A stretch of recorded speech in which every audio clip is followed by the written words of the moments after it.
Kkooti enkulu mu Kampala ezzemu okulira omusango gw'ebyokulonda Farida Nambi mwawakanyizza obuwanguzi bw'Erias Luimbazi Nalukoola ku buwanguzi bw'ekifo ky'omubaka wa Kawempe North. Olwaleero oludda oluwaabi luwumbewumbe obujulizi bwalwo mu musango guno.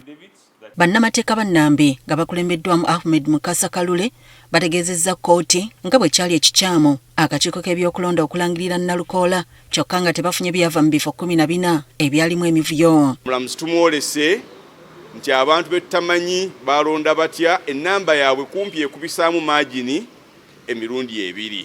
Ekitegeeza nti ebyava mu kalulu k'e Kawempe byakubuusabuusa. Okusinziira ku bano kyali kikakata akakiiko k'ebyokulonda okutegeka okulonda okulala mu bifo bino balyoke balangirire ebyenkomeredde. Singa kaagamba nti bannanga obululu buno bwonoonese era akakiiko k'ebyokulonda kalina ebbeetu okuzzaamu abalonzi mu polling stations ezo 14 olunaku oluddako muzokke 14 ne balonda olwo buli omu n'ategeerekeka alonza atya. Bano era bakakasizza kkooti nga bwe waliwo abamu ku bannakibiina ki NUP abalemesa abantu okwetaba mu kulonda mu bifo ebimu.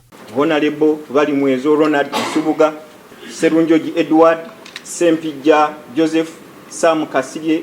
These are the agents of the first respondent who obstructed those people my lord before you. Okugamba nti fate ffe bawaayo nti ffe twaviirako okulemesa akalulu era ng'oli asaba n'akalulu kasazibwemu kinkubye enkyukwe y'amaanyi nnyo naye mmanyi nti amazima n'obwenkanya gajja kuvaayo mu kkooti. Balumiriza nga kino bwe kyakolebwa abamu ku bali ba agenti ba Nalukoola. B'ekibiina kya National Unity Platform abakulembeze baakyo kuviira ddala ku Secretary General Rubongoya ne bakansala ba NUP mu community eyo mu bifo eby'enjawulo emisango gino baagikola ku lwa Nalukoola.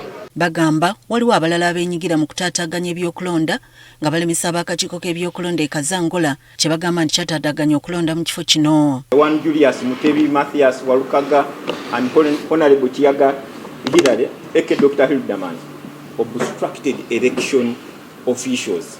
Basinzidde ku bujulizi buno ne basaba kkooti esazeemu obuwanguzi bwa Nalukoola.